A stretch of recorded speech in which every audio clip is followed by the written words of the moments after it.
tirs, pardon, rectifier nos tirs pour comprendre que le leadership tel que nous l'avions fait, ce n'est pas de cette manière que nous devons le faire. Par contre, le leadership, va falloir que nous puissions être enseignés. Parce que si vous n'êtes pas enseigné, je ne vois pas comment vous allez faire ce leadership parce que vous n'êtes pas enseigné. Donc, il faut être enseigné véritablement pour que vous puissiez faire le véritable leadership. Et cela est très important pour nous qui suivons cette formation. Donc, nous avons besoin euh, de suivre la formation, mais tout en comprenant les étapes que nous sommes en train de suivre. Il y a l'étape de leadership et développement personnel. C'est cela qu'on avait suivi depuis qu'on avait commencé. Cette étape était très cruciale, était très riche et ça nous a beaucoup enseigné. Parce que là, on parle du développement personnel d'un leader ou de celui qui veut être leader ou de celui qui apprend le leadership. Et puis, on est passé à l'étape de leadership et management. C'est ce qu'on a continué hier. J'ai entendu beaucoup de témoignages qui ont été faits hier. Et j'ai dit Dieu merci. Les témoignages des hommes de Dieu, des pasteurs, des croyants qui témoignaient, des mamans qui témoignent, des pasteurs qui témoignent. Donc, sur le leadership et management, ils étaient vraiment éblouis. Et ça, pour moi, c'est déjà une bonne chose. Et nous avons encore maintenant le troisième, c'est le leadership et planning, ou leadership et planification. Donc, c'est le leadership et planning. Donc, s'il faut aller en français littéral, conduire et planifier. Voilà, c'est ça. Donc, le leadership et planning. C'est la partie-là que nous avions commencé et que nous allons enseigner plutôt après notre cours de leadership et management. Mais après cela, ce sera la toute dernière partie que nous appelons leadership et motivation, ou motivation. Le leadership et la motivation.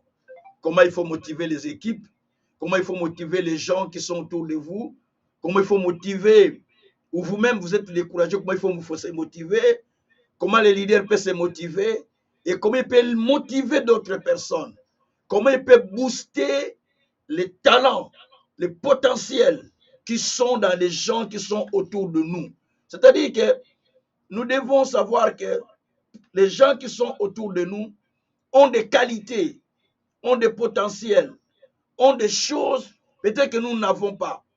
Mais nous devons savoir comment booster cela pour que cela devienne utile plutôt pour la société, l'entreprise, l'église. Voilà. Donc pour l'organisation dans laquelle nous sommes pour la faire, dans laquelle nous sommes déjà engagés. Et cela, ça va créer beaucoup d'éléments qui peuvent aider que la chose que nous faisons puisse aller de l'avant. De toutes les façons, on ne crée pas une maison une seule. On ne construit pas une seule plutôt.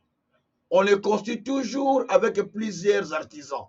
Il y a des maçons, il y a des carreleurs, il y a ceux qui font la toiture, il y a ceux qui font l'électricité, il y a ceux qui font la plomberie, il y a ceux qui font les portes, donc ceux qui font des portes, des fenêtres, ainsi de suite. Donc la maison se fait avec plusieurs personnes. Plusieurs personnes participent à la construction d'une maison. Mais tout cela, ça demande que les choses soient vraiment organisées pour que la maison soit une réussite. Sinon, c'est un échec total. Voilà pourquoi ce cours de leadership est tellement utile que nous pouvons comprendre comment on peut vraiment diriger, ou comment on peut être dirigé, ou comment on peut diriger. Comment on peut travailler comme leader, comment on peut travailler comme collaborateur du leader, comment on peut travailler comme manager, comment on peut travailler comme un team, une équipe qui travaille pour le progrès, parce qu'il y a des teams. Donc comment on peut travailler ça, on va parler plus sur, la dernière partie qu'on appelle motivation, leadership et motivation. Comment on peut booster les talents, comment on peut booster les capacités qui sont dans les personnes, comment on peut pousser quelqu'un qui dormait, quelqu'un qui a des dons mais qui dort, quelqu'un qui a des talents qui dort, quelqu'un qui a des potentiels qui dort, comment il faut les booster pour que cela puisse se réveiller. Comment quelqu'un qui est un leader mais qui dort, parce qu'il y a des héros, les héros mais qui dorment. Quelqu'un est héros mais il dort. Quelqu'un a des talents mais il dort. Mais que faut-il faire pour pouvoir réveiller cette personne, pour pouvoir amener cette personne au salut? Voyez, et c'est des choses capitales et des choses importantes qu'il faut devoir développer. C'est une partie que j'aime beaucoup, beaucoup, beaucoup, cette partie-là. Bon, mais les cours est tellement long, mais moi, je vous dis, moi, c'est un cours que j'ai suivi pendant 2 ans. J'ai fait 2 ans pour en faire un master. Mais ici, moi, je donne des parties essentielles. Je ne dirai pas tout parce que sinon, on va faire une année, on continue à étudier les cours de leadership. Parce que c'est long, mais il y a des parties par partie qu'on étudie. C'est pourquoi il y a beaucoup d'écrivains qui ont écrit sur le leadership. Pourquoi il y en a beaucoup? Parce que la matière est tellement vaste.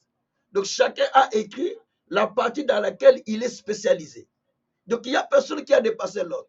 Donc il y a beaucoup tellement d'écrivains que chaque écrivain a écrit une partie qu'il a jugée importante et nous les donne. Une autre aussi vient, il écrit une partie, ainsi de suite. Donc chacun va écrire une partie pour pouvoir partager avec nous. Et c'est là que nous appelons les leadership et qui nous aident à aller de l'avant. Gloire soit rendue au Seigneur.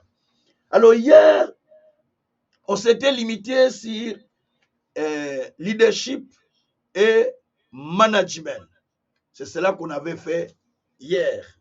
Mais avec tous les témoignages que j'ai eu, j'ai dit, gloire à Dieu, les gens vraiment sont engagés à apprendre les choses. Parce que les témoignages d'hier que j'ai entendus chez les hommes de Dieu, c'est les mamans, les papas, les serviteurs, servantes de Dieu, j'ai dit, waouh! Donc tout le monde est motivé, quoi. Voilà, gloire soit rendue au Seigneur. Mais aujourd'hui, nous allons continuer sur leadership et management. C'est la suite et c'est la fin. Ça ne sera pas long, beaucoup. Et après, je prends, si Dieu permet, je prends directement le troisième bloc de leadership que nous appelons planning. Leadership et planning. Mais je continue d'abord avec ça. Alors, nous avions parlé sur le leadership et management. Mais aujourd'hui, je vais enseigner sur, d'abord, je vais commencer les principes de leadership et du management.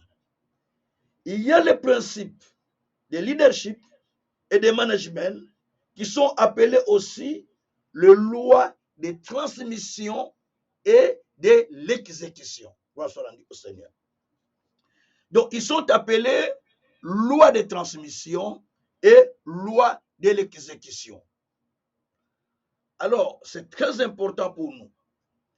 En faisant l'analyse de notre leçon précédente, nous pouvons comprendre le leadership et le management. Et en les lisant, nous avons vite compris qu'il y a ce qu'on appelle les leaders, ce qu'on appelle les managers, et nous avons appris la différence entre influenceur et leader. Parce que certains pensent qu'un influenceur, c'est un leader. L'influenceur n'est pas un leader. Il peut influencer, mais il n'est pas leader. Parce que comme je l'ai dit hier, les leaders montrent le chemin. Les leaders montrent la direction. Les leaders font la planification. Les leaders tracent le chemin. C'est que l'influenceur ne peut pas faire. Gloire soit rendue au Seigneur. Il y a 2 lois importantes à retenir qui régissent le leadership et le management, ainsi que les teams ou les équipes. Il y a 2 lois qui régissent. La loi de la transmission et la loi de l'exécution que nous allons étudier tout à l'heure. Gloire soit rendue au Seigneur. La loi de la transmission, c'est quoi? La loi de la transmission consiste à un leader de transmettre, de transférer les capacités à d'autres personnes. Comme nous le voyons dans le livre de Romains, chapitre 1er, verset 11, où l'apôtre Paul dit, « Je viendrai vers vous pour vous communiquer quelques dons. » Donc, il vient pour transférer. Il vient pour communiquer des dons.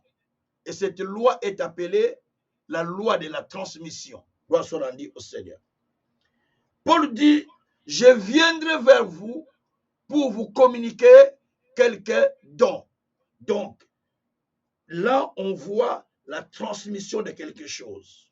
Parce qu'un leader, il y transmet, il y transfère les capacités à d'autres personnes, afin que ces derniers soient aptes à pouvoir exécuter ce que le maître dit. Gloire soit rendue au Seigneur. Donc, il y a cette étape qui est si importante que nous allons comprendre, c'est la loi de la transmission qui consiste à transmettre la loi. La loi de la transmission, en définition B, c'est une loi qui consiste au leader de montrer, de conduire vers la direction à suivre. Ça, c'est la loi de la transmission du leader. Il est appelé à conduire et il est appelé aussi à montrer la direction à suivre.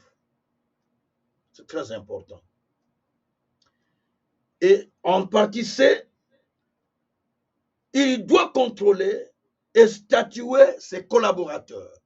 Le leader est appelé à contrôler ses collaborateurs et à les statuer. Statuer les situations, statuer leur vie, statuer veut dire que mettre chaque chose à sa place et contrôler tous ceux qui travaillent avec lui. Et beaucoup de gens n'aiment pas ça dans des églises. Pourquoi les pasteurs nous contrôlent? Pourquoi les pasteurs nous contrôlent? Mais mon cher, ma frère, ma soeur, dans la Bible que vous lisez, la Bible dit, comme le pasteur inspecte son troupeau, ainsi Dieu aussi inspecte son peuple. Je vais voir le texte si c'est bon. Je sais que c'est Jérémie 34:12, ou bien c'est que je vais vérifier. Je crois que c'est Jérémie 34:12, ou bien c'est quel 34:12, si je ne me trompe pas. Je vais voir d'abord. Donc, comme l'inspecteur inspecte les troupeaux, de même aussi, le pasteur inspecte son troupeau. Donc comme Dieu inspecte les troupeaux, de même aussi, voilà, Ézéchiel 34, verset 12, j'ai trouvé le verset. Comme un pasteur inspecte son troupeau, quand il est au milieu de ses brebis éperses, ainsi je ferai le revue de mes brebis, je les recueillerai de tout lieu où elles ont été dispersées au jour des nuages et de l'obscurité. Voilà. Donc, le leader est appelé à inspecter ses troupeaux. Il est appelé à inspecter ses troupeaux comme un inspecteur. Ça, c'est le rôle du leader, du verset 12, du Ézéchiel 34:12. Il doit inspecter les troupeaux, sinon le troupeau va se disperser ou va aller dans les nuages ou dans les ombres. Quand les gens sont dans l'ombre, la Bible dit que quand ils sont dans l'ombre, quand ils sont dans les nuages, dans l'ombre, ils ne voient rien. Dans les nuages, ils sont flous, ils ne voient rien. Il faut qu'il y ait un inspecteur qui les inspecte pour voir qu'ils ne sont pas restés dans les ténèbres, pour les sortir du ténèbre où ils sont, afin qu'ils puissent avancer. Ça, c'est le rôle des leaders. C'est le rôle du leader. Si votre leader n'a pas ça, il est en dehors du vrai leadership. C'est-à-dire qu'il n'est pas leader. Il se fabrique leader. C'est pourquoi le leader doit apprendre. Il doit prendre le temps d'apprendre. Il doit se rendre au Seigneur. Alors, le leader, il doit sanctionner même les plus proches collaborateurs qui ne respectent pas le principe. Là, nous sommes au point D. Il doit sanctionner même le plus proche collaborateur qui ne respecte pas les principes. Même les plus proches collaborateurs, celui qui ne respecte pas les principes, mais il doit être sanctionné. Ce n'est pas parce que c'est lui qui donne beaucoup d'argent, ce n'est pas parce que c'est lui qui soutient l'Église, alors on ne doit pas les sanctionner, on ne doit pas les faire des remarques. Ah non, non, non, il doit être sanctionné. Il doit être réprimandé parce qu'il va causer du tort à plusieurs personnes. Voilà pourquoi, quand vous lisez Esther chapitre 1er, verset 15 au 19e verset, là vous allez voir quand Vachi avait désobéi au roi Assuérus de ne pas se présenter auprès de lui, le roi avait demandé aux sages qui étaient sur place, quelle décision faut-il prendre pour la reine? Et ceux qui étaient avec lui, notamment un de ses grands conseillers, a dit, puisqu'il a fait ça, et que la chose est connue déjà de tout le monde, si on laisse les princesses et les femmes de princes, les princes et les princesses, ou les femmes des princes et les femmes du peuple, vont commencer à mépriser aussi leur mari. Alors la meilleure décision, il faut enlever la couronne sur sa tête, les détrôner, qui ne soit plus donc reine. Et comme ça, nous allons trouver une autre femme pour le roi. J'étais le chauffage. C'est ce qui s'était fait ce jour-là. Gloire soit rendue au Seigneur. Merci Seigneur Jésus. Alléluia. Donc, c'est ce qui s'était passé ce jour-là. On a dit, il faut qu'on trouve une possibilité de les détrôner pour qu'on mette une autre personne. Sinon, il va faire la même chose pour les autres. Un collaborateur doit accepter la discipline de son leader. Un collaborateur qui n'accepte pas la discipline de son leader, pour moi je parle pour moi en tout cas, je prie Dieu qu'il enlève ma main sur lui, qu'il enlève l'onction que moi j'ai transmis à la personne. Je prie Dieu qu'il enlève ça. Et Dieu l'enlèvera. Parce que tu n'obéis pas à l'autorité qui t'a été établie. Voyez, la Bible dit dans Romains 13 qu'on obéit à toute autorité qui nous sont établies. Mais si toi, tu n'obéis pas à l'autorité qui t'est établie, ça veut dire que tu ne mérites même pas d'être collaborateur des leaders. Impossible. Ça, c'est la partie D. Maintenant, tout ça, j'explique les définitions de la loi de la transmission. Hein. Alors, nous allons en partie E. J'étais 2E. Maintenant, je suis dans E. Le leader doit connaître les capacités de chacun de ses collaborateurs, de chacun des membres qui sont avec lui, de chacun, si c'est une société, de chacun de ses travailleurs, de ses personnels, si c'est une église, de chacun de ses membres, une association de chacun de ses collaborateurs. Donc il doit connaître tout. La Bible dit dans Proverbes, chapitre 27, verset 23, connais tes brebis et prends soin d'eux. Donc, les leaders doivent connaître ses brebis, doivent connaître ses collaborateurs, doivent connaître ses teams, ses équipes, doivent connaître ses membres et il doit prendre soin d'eux. Il a la responsabilité de prendre soin d'eux. C'est pourquoi un leader politique comme dans mon pays au Congo, désolé, quand c'est eux qui s'enrichissent, c'est fini le peuple, on ne prend pas soin de lui. Peut-être qu'il peut prendre soin de tous ceux qui sont autour de lui, mais le peuple, rien. Ceux qui sont plus loin, qui souffrent là pour lui, qui font des propagandes pour lui, tout ça, rien. Ils sont avec des petits miettes.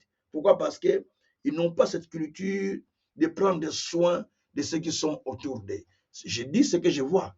Il y a tous les pouvoirs qui sont passés au Congo, c'est comme ça, il n'y a aucun qui a changé la situation. Je l'ai déjà vécu. J'ai grandi au Congo, je connais tous les pouvoirs qui sont passés au Congo. Je connais, depuis mon bout jusqu'à aujourd'hui. Je connais tout. Donc, c'est pour dire simplement que c'est un travail à faire. C'est un travail à faire dans plusieurs domaines. Politiquement, administrativement, socialement, religieusement.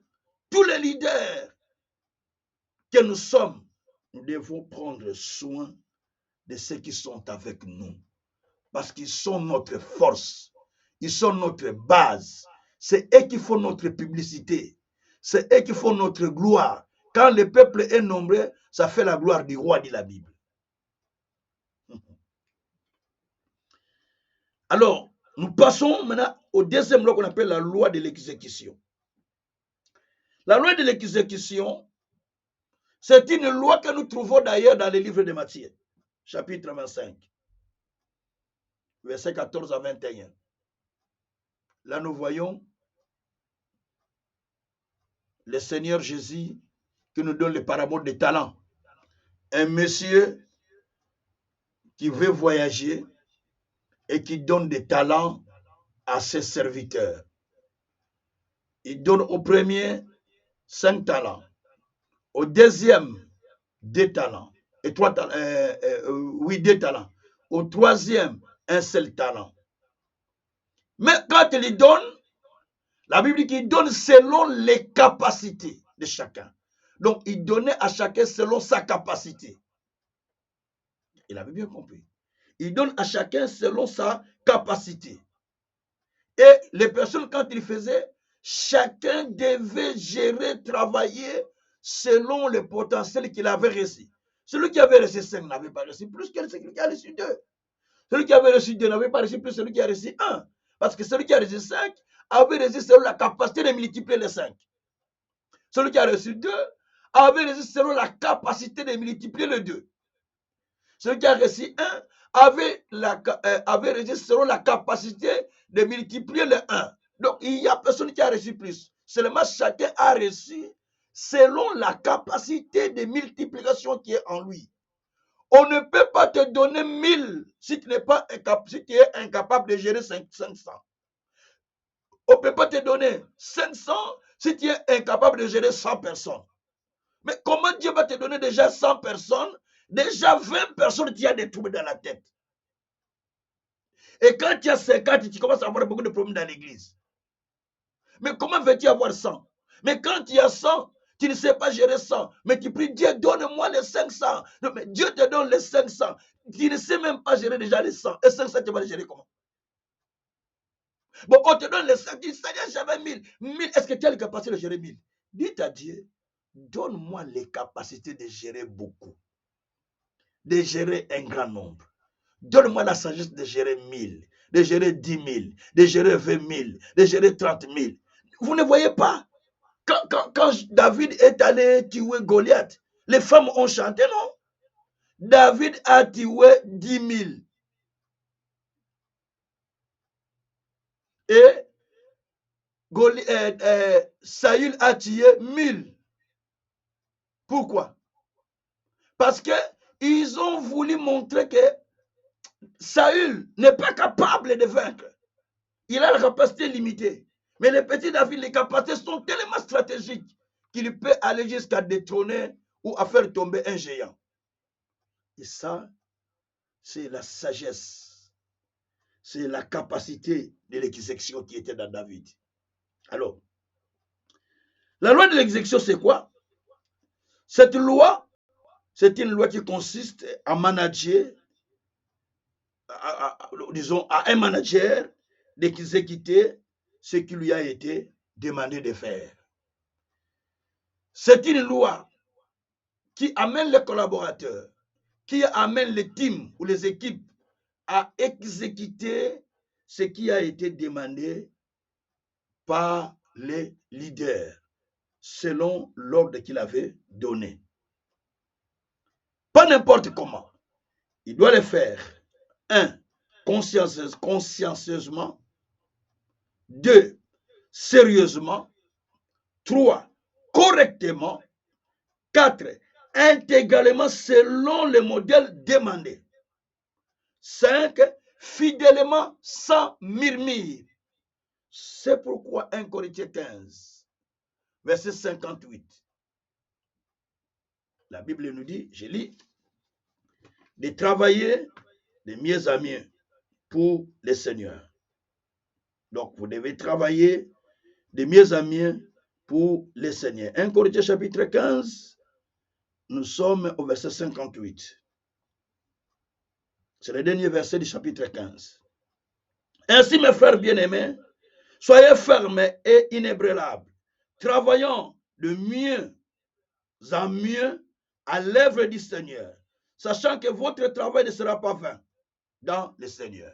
Donc, ici, on nous parle de travailler de mieux en mieux pour l'œuvre du Seigneur, sachant que votre travail ne sera pas vain. Ne travaillez pas à cause de la position. Parce qu'il y a ceux-là qui aiment simplement travailler quand il y a une position. Quand il n'est pas positionné, il n'est pas posté, ou il n'occupe pas un poste, et là, il ne travaille pas. Mais quand il est dans un poste, et là, vous sentez ça, c'est un faux serviteur de Dieu. Le serviteur ne travaille pas parce qu'il a un poste. Il ne travaille pas parce qu'il a une église. On l'appelle serviteur de Dieu, pas serviteur de l'église. Donc, il doit travailler n'importe où, il doit rendre des services impeccables. Un service sérieux, parce qu'il sait que sa récompense vient de l'Éternel, pas des hommes. Gloire soit rendue au Seigneur. Alors, je vais faire une remarque. Un manager, remarque, c'est une remarque que j'ai faite. Un manager ne doit pas se considérer comme un leader.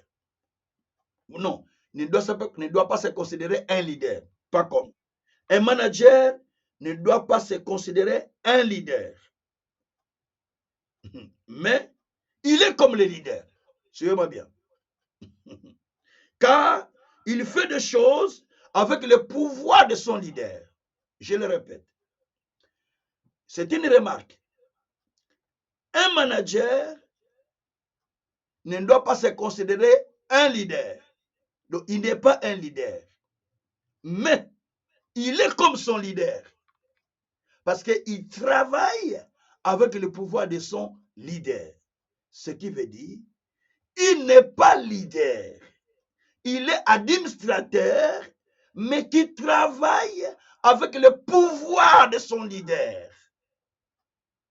Partout où il se trouve, le maître n'est pas là, le leader n'est pas là, mais sa présence représente la présence du leader.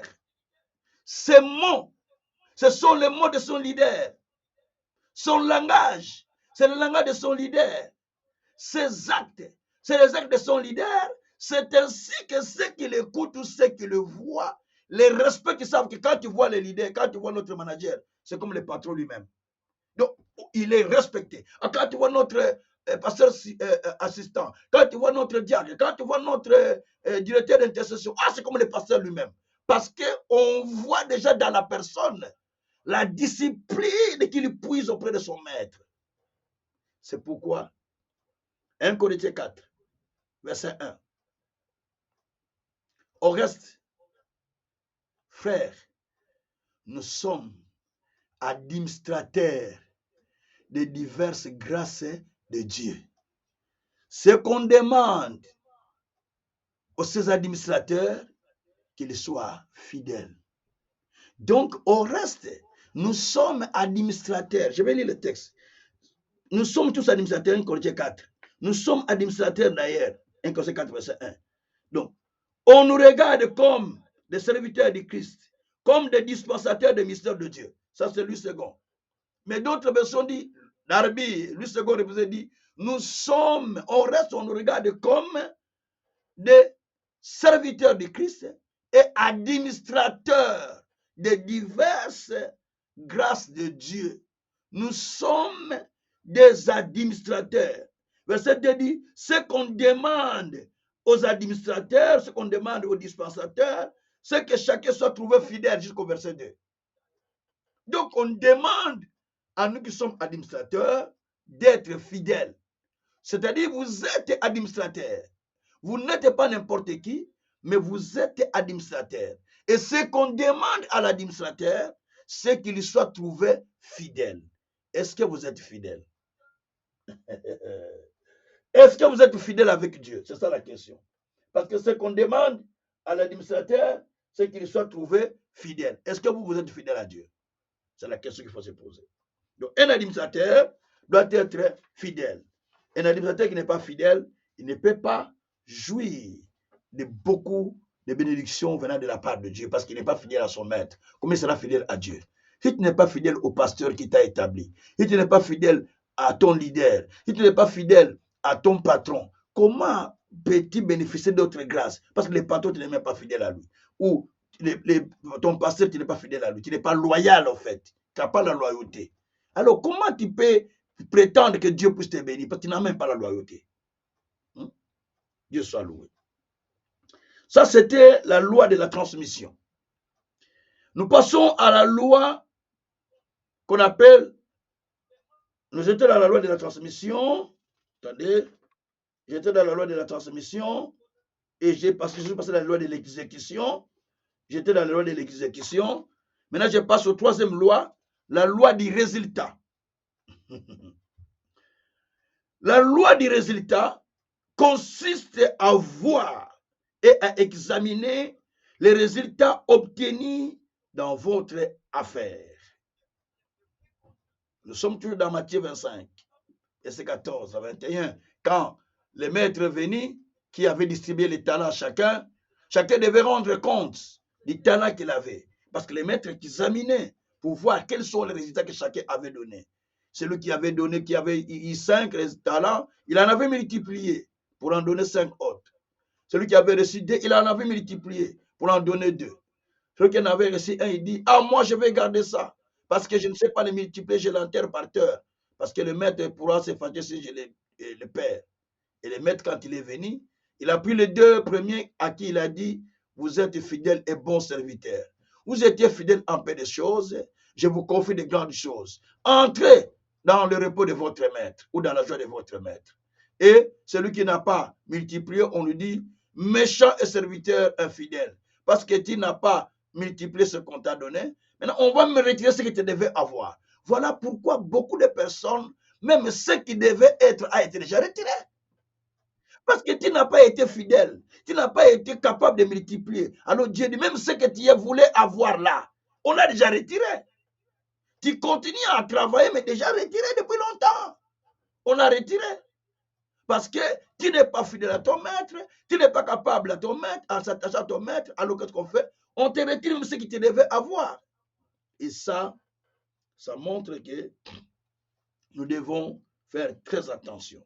Donc, il y a ce qu'on appelle la loi des résultats. Cette loi consiste à ce que nous puissions avoir des résultats dans ce que nous faisons. Chacun a une responsabilité. Le leader a la responsabilité. Les managers ont la responsabilité. Le collaborateur ainsi que le team ou l'équipe, tout le monde a une grande responsabilité. Il n'y a aucune société, aucune église qui avance sans l'impulsion ou l'inspiration du leader. Ce qui veut dire que le leader a la plus grande responsabilité. C'est pourquoi, quand l'équipe échoue, on limoge l'entraîneur. Et l'entraîneur n'a pas joué au terrain. Mais on limoge l'entraîneur parce qu'il n'a pas donné de bonnes stratégies pour pouvoir aider l'équipe. Quand un parti échoue, souvent le président démissionne. Pourquoi? Parce qu'il n'a pas donné beaucoup d'impulsion pour que le parti puisse gagner des élections. Alors, le leader a la réussite et l'échec du groupe, de l'église ou de l'association.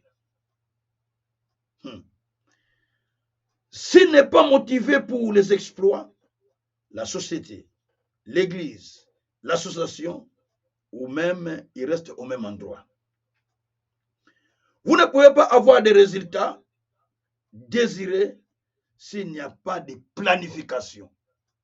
C'est pourquoi le leader doit proposer une planification.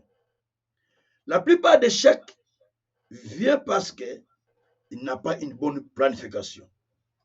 Alors, nous devons nous examiner pour voir où nous avions commencé, où nous sommes et où nous allons. C'est pourquoi Jésus a dit,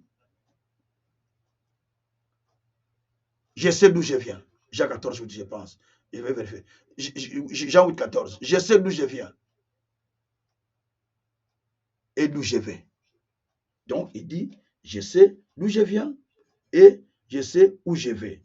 Donc, le leader doit savoir d'où il vient et où il va avec le peuple. C'est très important.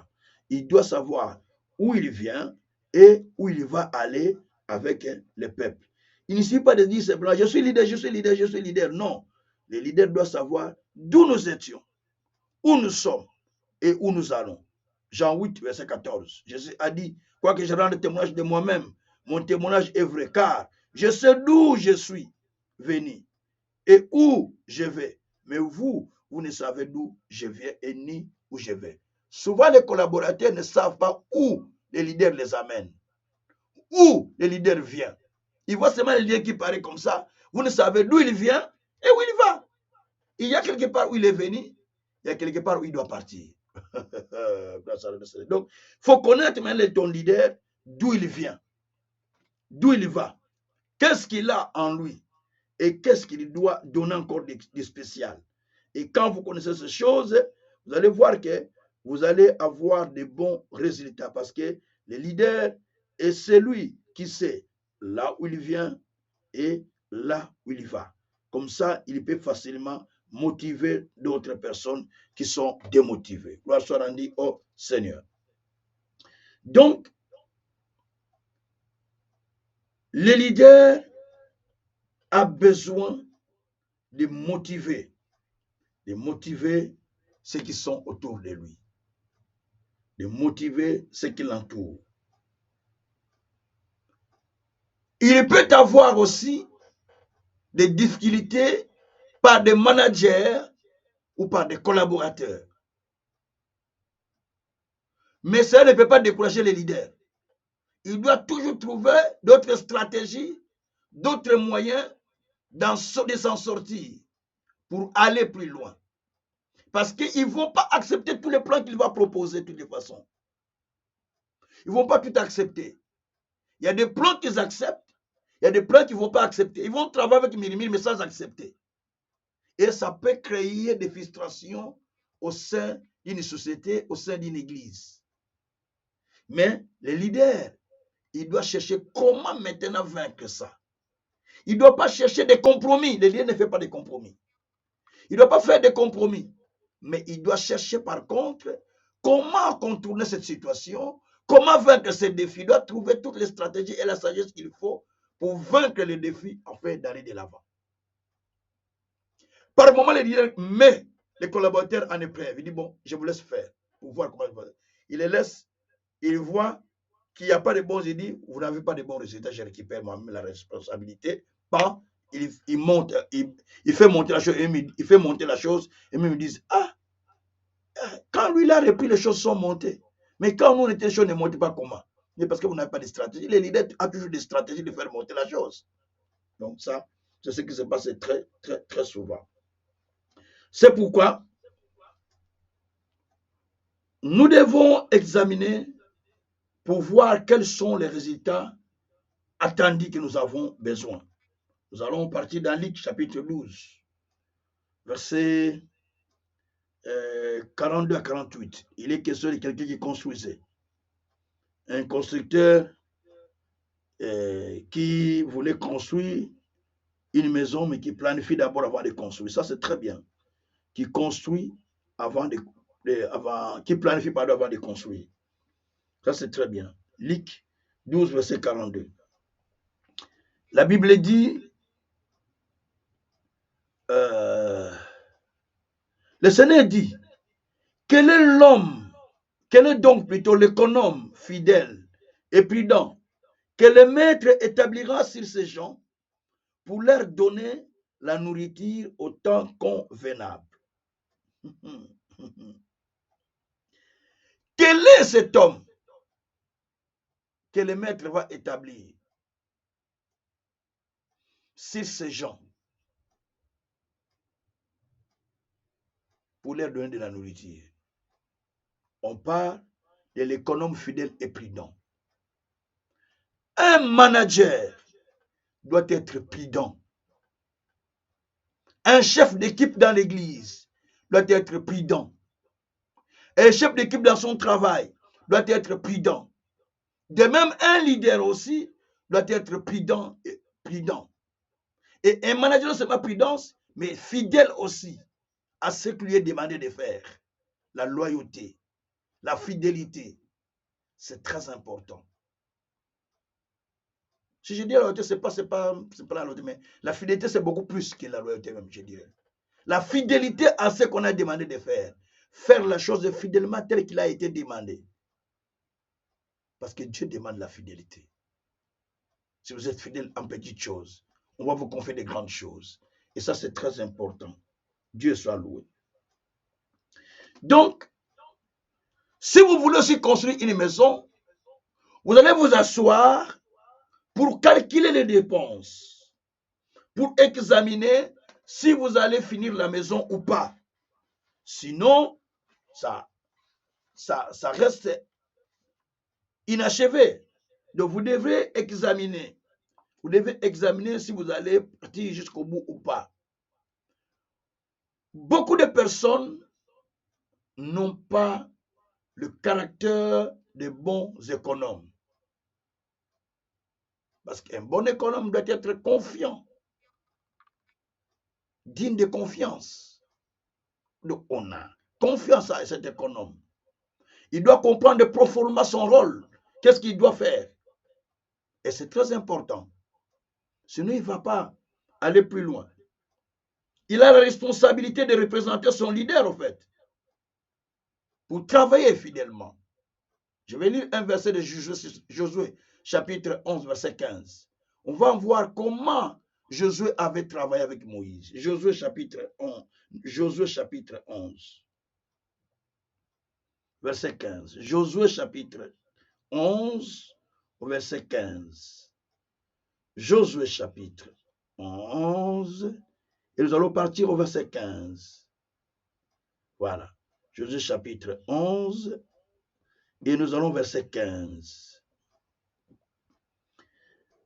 Josué exécuta les ordres de l'Éternel à Moïse, son serviteur, et de Moïse à Josué.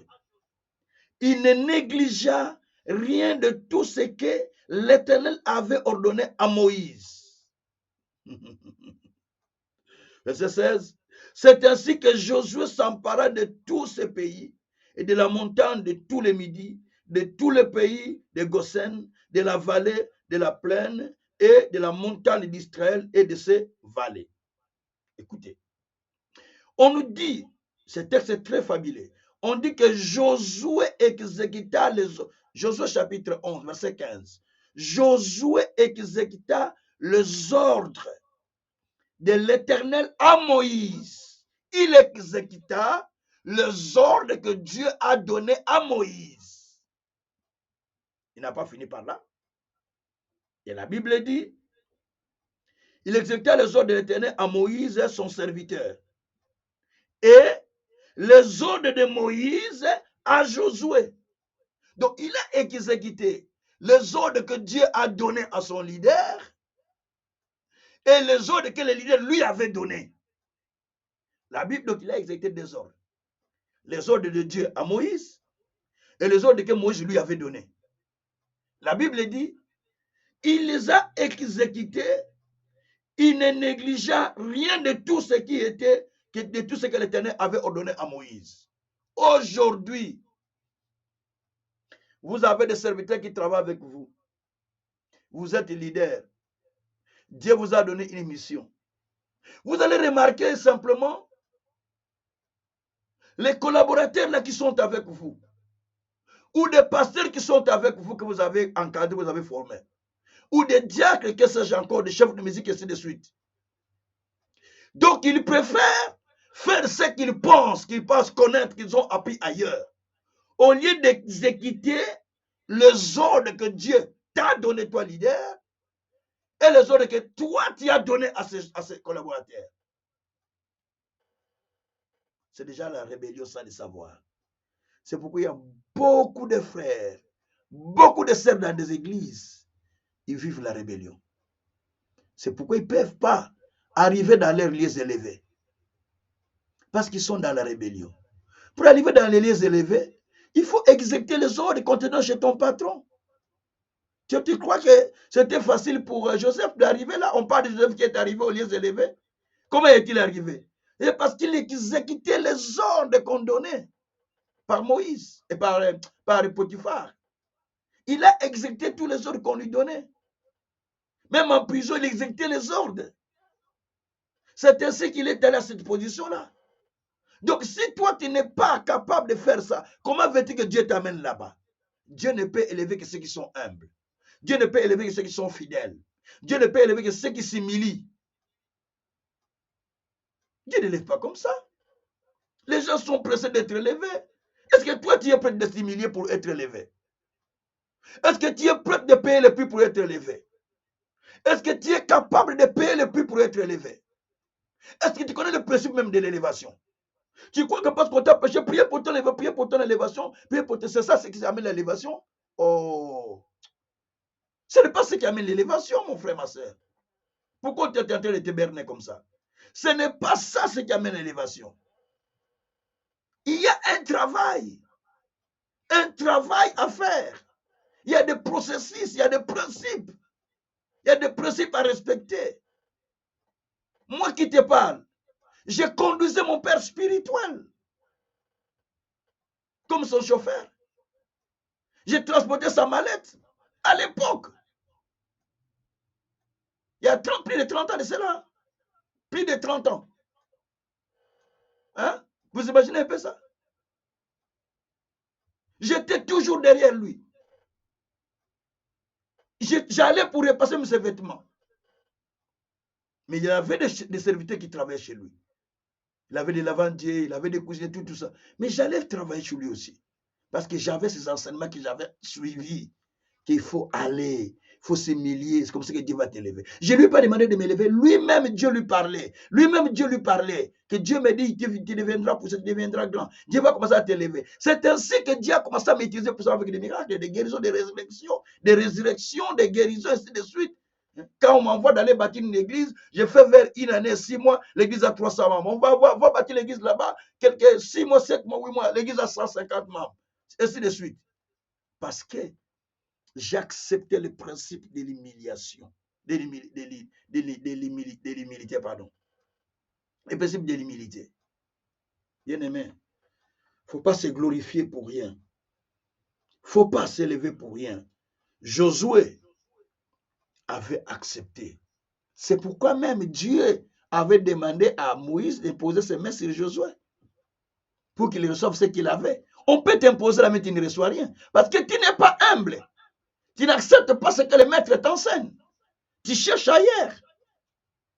Combien sont des rebelles dans des ministères?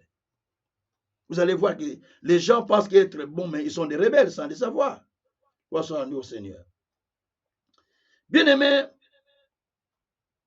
si Josué avait exécuté tout ce que Dieu avait dit à Moïse, et ce que Moïse lui avait ordonné de faire, sans négligence, parce qu'il savait que son élévation dépendait de ça.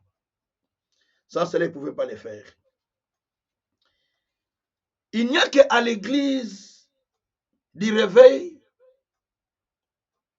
l'église du réveil africaine, où il y a plus ces choses, où on ne respecte pas les hiérarchies, on ne respecte pas les choses. Il y a des désordres total, surtout dans les milieux francophones.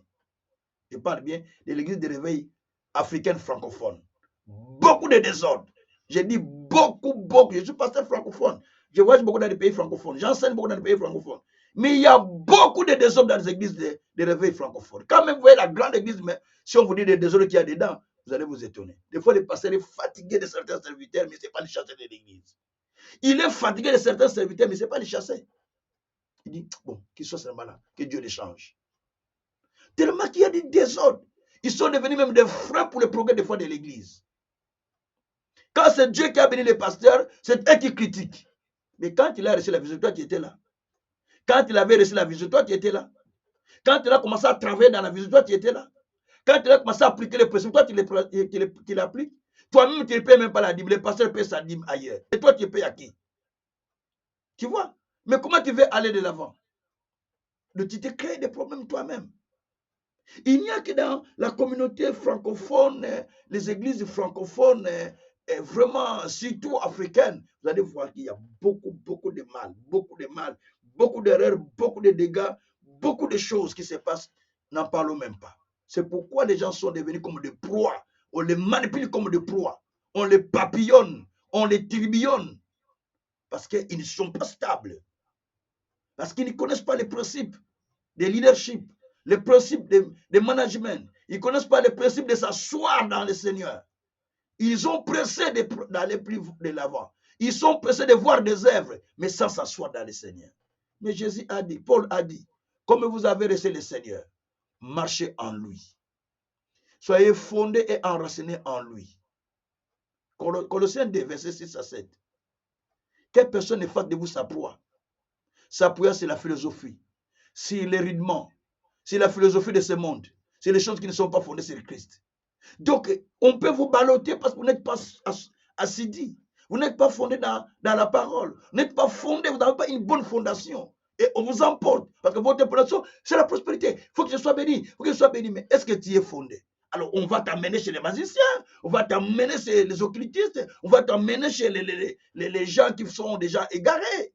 Avec les mouvements actuels, les kabbalistes vont te prendre facilement. Parce que tu n'es pas posé toi-même. Oh. Que Dieu vous aide. Donc, on peut voir ces choses que dans les églises des Africains.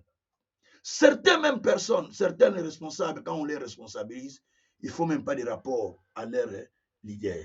Il n'y a ni rapport de culte, ni rapport de l'église, ni rapport de la chorale qu'on a confiée, ni rapport de la responsabilité qu'on a confiée, ni rapport de l'activité. Confiez des activités en Afrique, vous donnez d'activités, vous vivez en Europe. Confiez une activité à un cousin, même pas un cousin, quelqu'un, même quelqu'un de confiance, même c'est un pasteur, vous lui confiez la responsabilité d'une activité en Afrique. Vous êtes en Europe, vous n'allez pas voir les rapports. Parce que c'est que là, vous gagnez beaucoup d'argent, lui, il est en souffrance. Donc, vous n'avez même pas de rapport. Il n'y a aucun rapport. Mais c'est ça. Comment vous allez fonctionner comme ça? Si vous créez une entreprise comme ça, alors vous allez perdre votre argent. Vous vous retrouvez en difficulté. Donc, il faut examiner. Il faut examiner. Bien aimé, faites ce constat que je vais vous dire. Vous critiquez l'Église catholique. Vous disiez qu'ils n'ont pas l'esprit. Je peux être d'accord avec vous. Mais, vous n'allez pas voir un prêtre catholique qui reçoit la vision différente de la vision du pape pour l'Église. Je le répète. Vous n'allez pas remarquer un prêtre, un cardinal, je ne sais pas, un archevêque qui reçoit une vision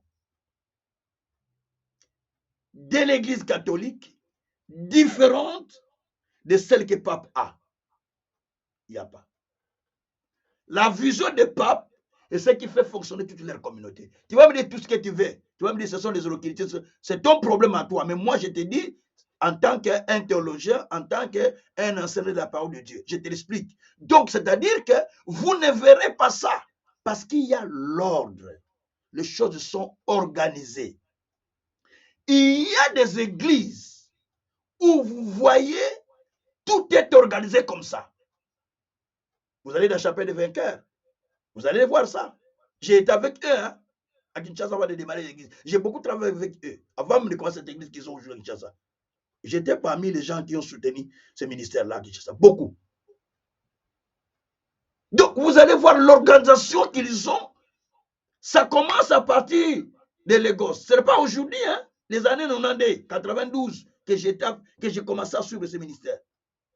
Donc, cette organisation est allée vers toutes les églises. Ils ont les mêmes thèmes, ils ont les mêmes messages, ils ont le même enseignement, ils ont la même foi, ils ont le même style. Tout, vous sentez la même. C'est l'organisation. Même le logo est unique. Mais vous allez voir dans certaines églises, exemple que je donne. Il y a par exemple le bêtien de Papa Mbié, le père, qui est là de Kinshasa, qui est conduit aujourd'hui par son fils, pasteur Moïse. Allez, il envoie quelqu'un, va ouvrir une église en Angola. Quand l'église monte, il laisse seulement le nom de Bethel, mais il a changé le logo. Il a changé le programme. Et celui qui, en Belgique, qui dit, nous, c'est toujours ce Bethel, mais nous avons changé peut-être le fonctionnement. Nous avons changé, il dit, ah, ce n'est pas l'Europe, ça, ce n'est pas l'Afrique. Hein. Ici, il y a des réalités. Il y a des réalités. Mais la vision telle qu'elle a été donnée, elle doit garder son authenticité. Quand la vision ne garde pas son authenticité, ça se perd. Si la vision est réelle, dans chaque pays où elle va, elle s'adapte avec ces gens-là, et les gens s'adaptent aussi à la vision. C'est clair. Tu ne peux pas aller discuter avec la parole. Personne n'a dit au Seigneur. Et tout ça, c'est pour nous montrer simplement comment les gens travaillent. Donc, ils sont en rébellion, mais sans qu'ils sachent qu'ils sont en rébellion. Ça, c'était en principe la partie qui était importante ou qui était la partie conclusive de leadership et management. Donc, il faut travailler dans l'esprit que Dieu a donné à votre leader. Il faut travailler dans l'esprit comme collaborateur, celui qui collabore, qui travaille avec un leader, c'est ce qu'on appelle le collaborateur du leader. Tu travailles comme collaborateur du leader. Tu travailles, j'ai mis ces enseignements sur les YouTube. Donc, vous travaillez avec lui. Chacun a sa récompense selon les services qu'il aura rendus pour Dieu. Ne cherchez pas à être positionné pour rendre un bon service. Cherchez à rendre un bon service sans être positionné. Quand je rendais service à mon père spirituel, je n'étais pas positionné. Il y avait des gens qui étaient positionnés. J'ai trouvé mon ami, l'apôtre Nestor, qui est en Allemagne. Il était déjà là. Lui, il était déjà positionné. Donc, à part les pasteurs, c'était lui et les autres. Nous, on était un peu à bas. Mais comme nous étions fidèles à Dieu, Dieu nous a amenés jusqu'à joindre leur niveau. Poup, on est devenu dans la même équipe, des conducteurs. Pourquoi? Parce que la fidélité, l'humilité nous a amenés à monter. Aujourd'hui, nous travaillons, chacun dans son ministère, mais nous nous soutenons. Je soutiens mon ami, l'apôtre Nestor me soutient. On se soutient très, très fortement parce qu'on a travaillé depuis longtemps. On a travaillé ensemble depuis longtemps. Beaucoup d'années jusqu'aujourd'hui. Donc, on était encore jeunes, hein? On était dans les 20 quelques, trentaines.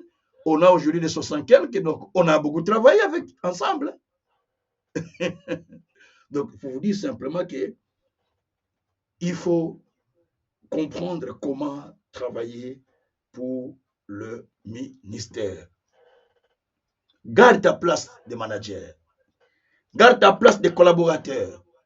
Garde ta place de membre de l'équipe qui fait fonctionner, qui fait avancer l'activité que vous faites.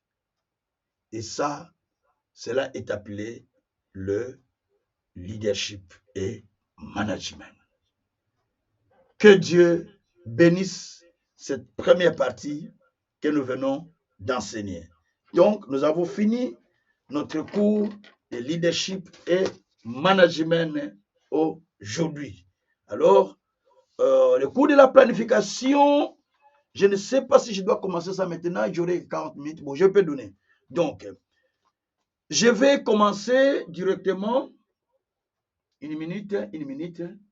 Je vais commencer directement le cours de la planification et management. Donc, je vais faire ça. Je vais continuer un peu là. Et je suis en train de faire une petite pause. Une minute, parce que j'ai déjà fini celle-là. Il faut que je l'enregistre, sinon ça va partir. Alors, parce que tout le cours est enregistré, sinon rien ne sera partagé pour les étudiants qui ne sont pas là. Donc, ils auront besoin des audios. C'est pourquoi je suis en train de prendre un peu ça pour que je prenne la partie importante et puis voilà, faire un autre. Gloire soit rendue au Seigneur. Alors, je vais continuer. Ici, je vais parler de leadership et planification, ou leadership and planning, comme les anglophones aiment le dire. Leadership et planification, leadership and planning. La planification doit être obligatoire pour celui qui veut réussir. Comme je l'ai dit au début, moi, dans mes cours que j'ai suivis, le leadership est réparti en 4 parties. La première partie, comme je l'avais enseigné, qui était trop long, c'est le leadership et le développement personnel. Là, on parle plus du développement des leaders, développement de celui qui veut devenir leader, développement des membres pour comprendre ses capacités, ses potentiels, afin d'aller de l'avant, afin d'exceller.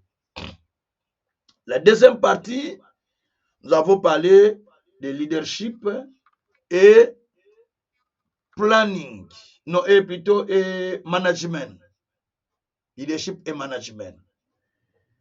Et là, nous sommes dans la troisième partie, c'est le leadership et planification, leadership et planning. Et ensuite, nous aurons la dernière partie qu'on appelle leadership et motivation. Donc, c'est les 4 blocs. Leadership et motivation. Alors, bien aimé, là, je développe rapidement le leadership et planning. Comme je venais de dire, la planification est obligatoire pour celui qui veut réussir.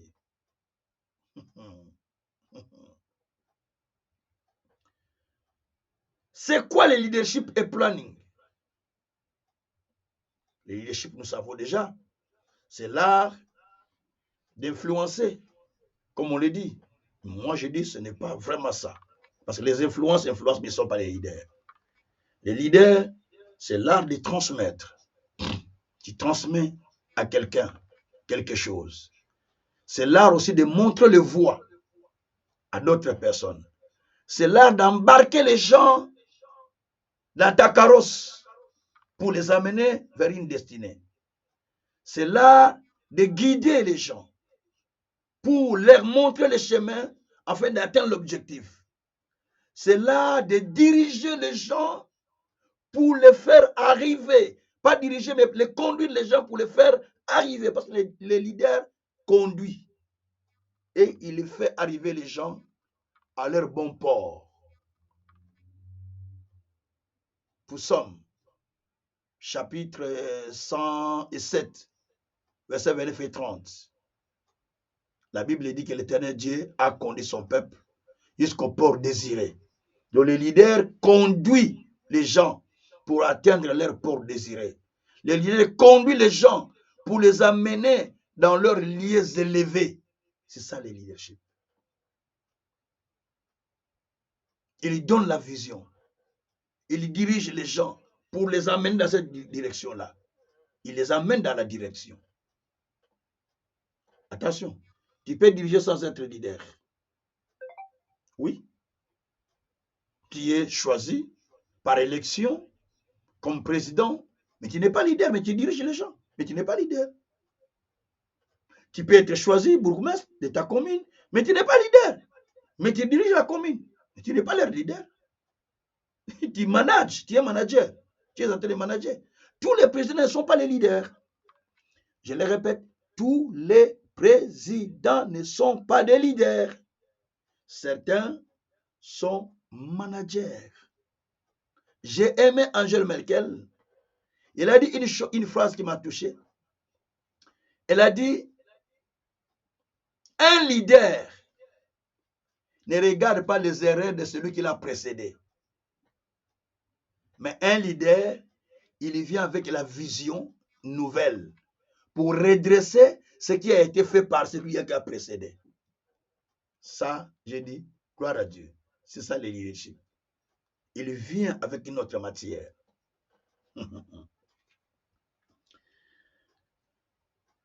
Alors, la planification, c'est quoi? La planification, c'est un processus qui consiste à organiser, à structurer des actions, des ressources, des priorités pour atteindre les objectifs donnés dans un délai déterminé. Ça, c'est la planification. Je peux le répéter. La planification est un processus qui consiste à organiser, à structurer des actions et des ressources, des priorités pour atteindre un objectif donné dans un délai qui est bien déterminé. Ça, c'est la planification. On se rend au Seigneur. Ce processus est impératif et il est essentiel pour une entreprise, pour une église, pour une association, pour une organisation, pour un projet et pour un domaine bien déterminé. Le processus de planification est obligatoire et il est impératif. Tu ne peux pas l'éviter.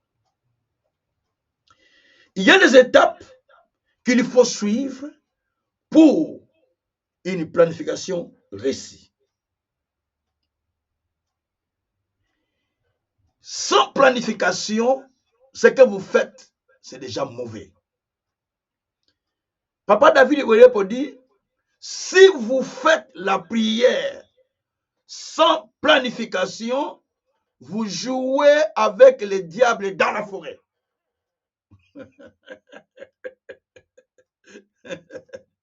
Parce que vous n'avez pas planifié, vous jouez avec les diables dans la forêt. Dieu est planificateur et Dieu planifie. Il dit dans Ésaïe au chapitre 46, verset 10 à 11, c'est moi qui ai conçu. Ce que j'ai conçu, je le réaliserai. Et je l'exécuterai. Il dit, je l'ai conçu et je le réaliserai. Et je l'exécuterai. Donc, la planification, c'est un processus de conception de la réalisation et de l'exécution. C'est ça la planification. Dieu est le grand planificateur. Allez un peu dans Genèse chapitre 1er, à partir du premier verset jusqu'au verset 31e. Genèse 1, verset 1 à 31. Il a commencé à créer les choses selon les planifications. Les premiers jours, il a dit au commencement, la terre était informe et vide. Dieu créa toutes choses. Tout c'était informe et vide. Mais chaque jour qu'il créait, après qu'il créait, il dit, ce fut un soir et un matin. Donc, il y avait la planification.